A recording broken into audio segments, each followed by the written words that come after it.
Decía Woody Allen que algunos matrimonios acaban bien y otros duran toda la vida. Vamos a hablar ahora de una relación destinada a durar para siempre, la de los periodistas y los políticos. Ya que esto de momento tiene que ser así, nos limitaremos a civilizar la conllevancia, como decía Ortega.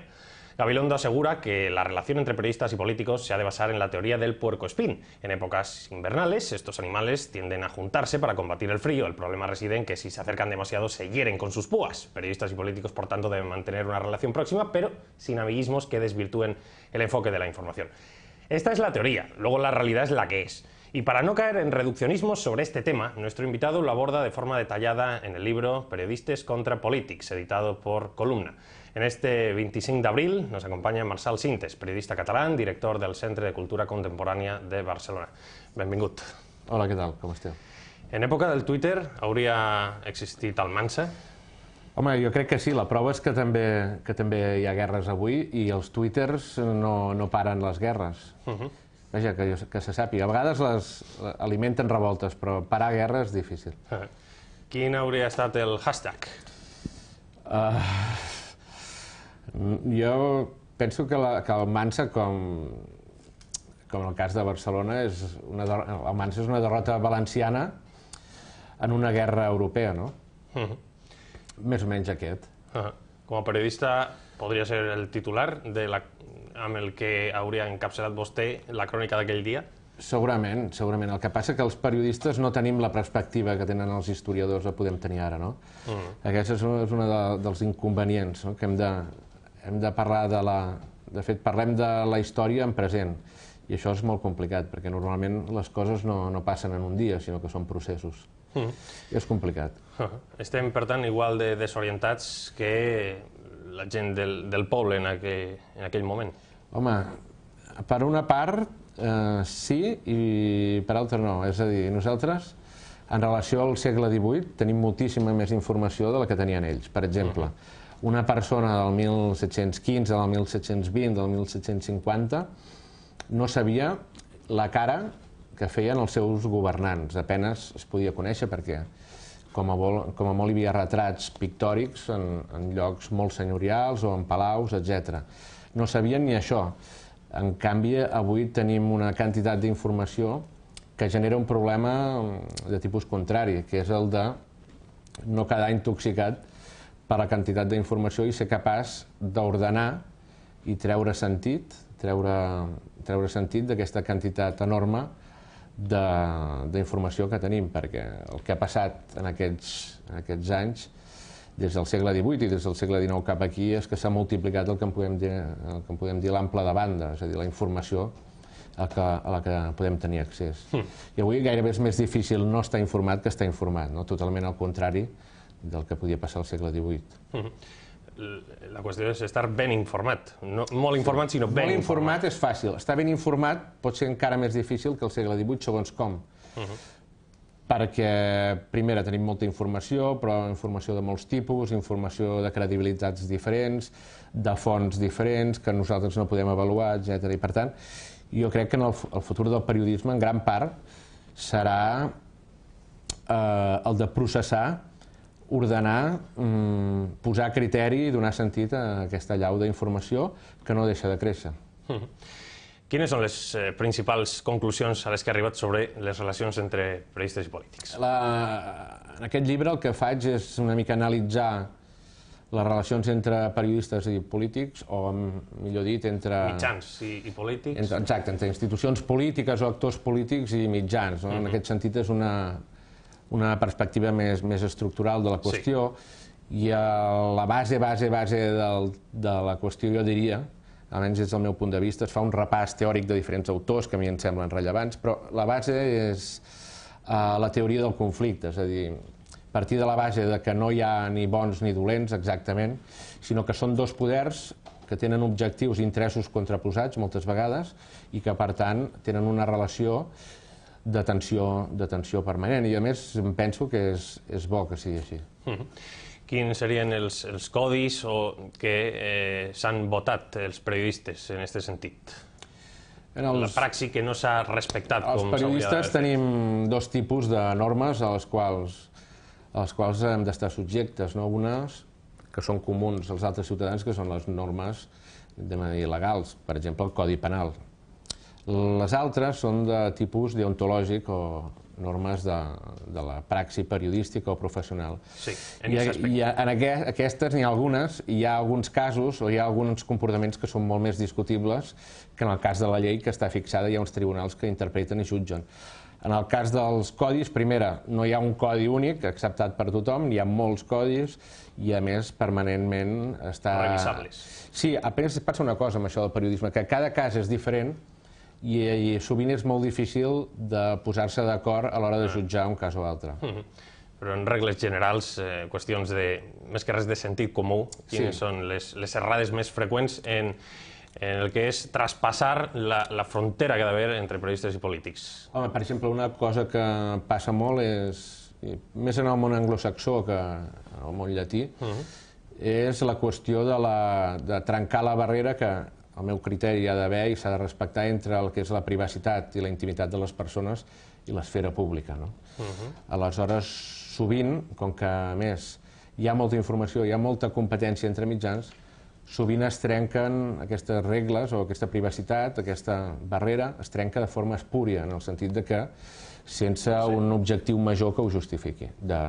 Quin objectiu major? Home, d'interès públic. Moltes vegades es traspassa aquesta barrera de la privacitat simplement per motius comercials, d'espectacle o de morbo, però no perquè hi hagi un interès públic que afecti al ciutadà que ho justifiqui.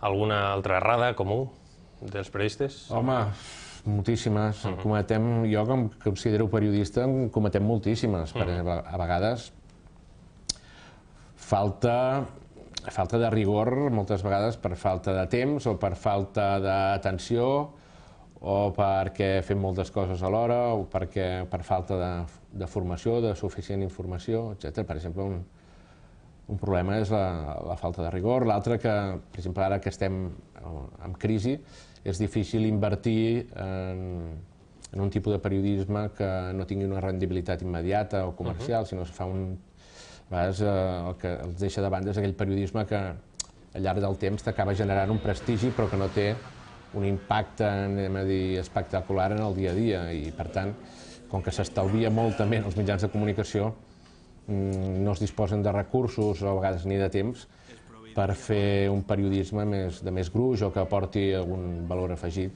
més enllà del pur dia a dia o de la pura narració superficial del que passa. Per part he preguntat pels periodistes, per part dels polítics, quins són els pecats més comuns en la seva relació amb la premsa? Home, hi ha un pecat que és bastant comú, que és no entendre o no voler entendre la dinàmica ni la missió democràtica que té el periodisme. Això a vegades hi ha polítics que no entenen exactament quina és la funció en una democràcia dels mitjans de comunicació. Això els hi costa molt i, a més enllà d'això, també els hi costa sovint aprendre el funcionament i la lògica periodística, no intentar comprendre això. Per això hi ha gent que assessora els polítics en comunicació i que es guanya bastant bé la vida explicant aquestes coses que en el fons no són excessivament complicades, però que els hi costa. I l'altra és la pura voluntat de posar o d'utilitzar els mitjans per als seus objectius legítims, que són donar a conèixer la seva obra de govern, guanyar les pròximes eleccions, etc.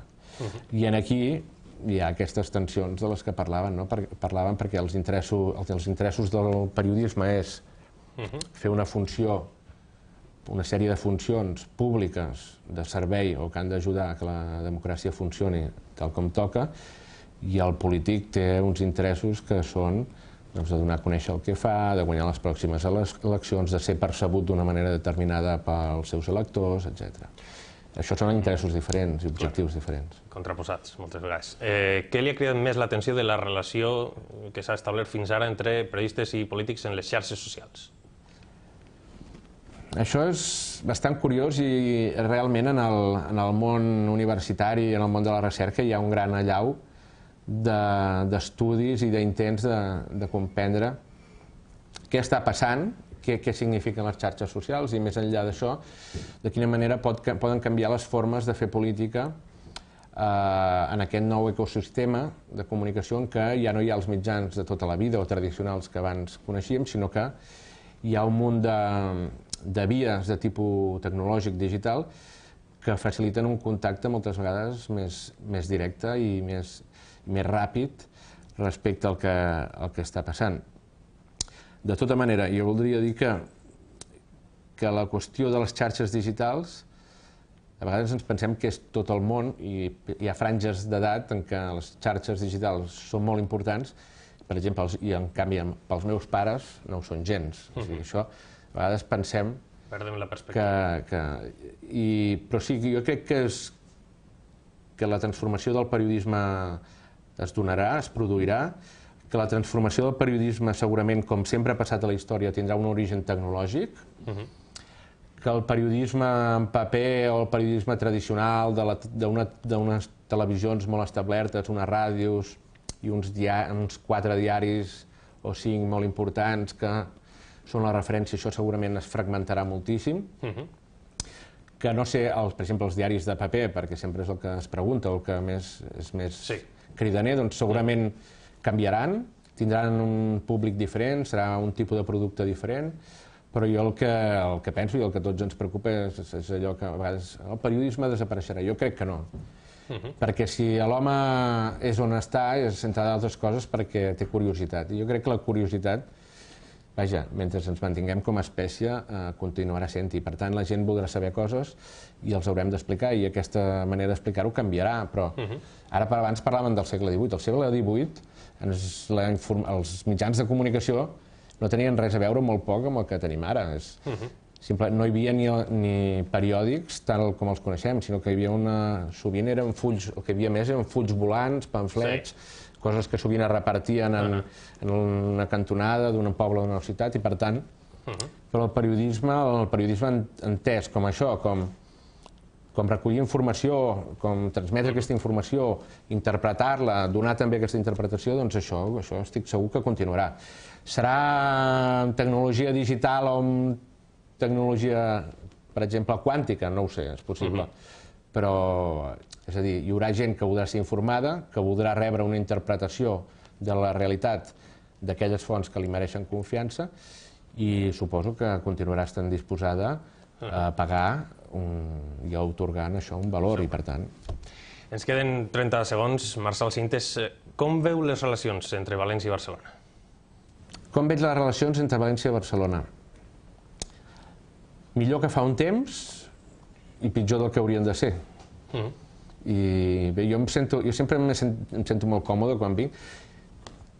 Potser és perquè jo vaig viure 2 anys a Torrent, quan era molt xiquet. Sí, vaig viure 2 anys a Torrent. Sempre he tingut una certa relació i, a més, molts amics de València. Però ja dic, jo crec que millor, que les coses s'estan situant en un punt més normal, que és com ha de ser, i espero que vagi a millor, perquè tenim moltes coses, no solament la cultura i la llengua, sinó molts interessos comuns, territorials, comercials, econòmics, etc. I per tant és lògic que hi hagi una bona comunicació i una bona entesa. Periodistes contra polítics, d'editorial Columna. Marçal Sintes, gràcies, molt recomanable la seva obra. Diuen que quan el mal ve d'Almansa tot s'alcança. El seu missatge optimista, més que mai avui, és d'agrair. Fins una altra ocasió. Gràcies. Que vagi bé.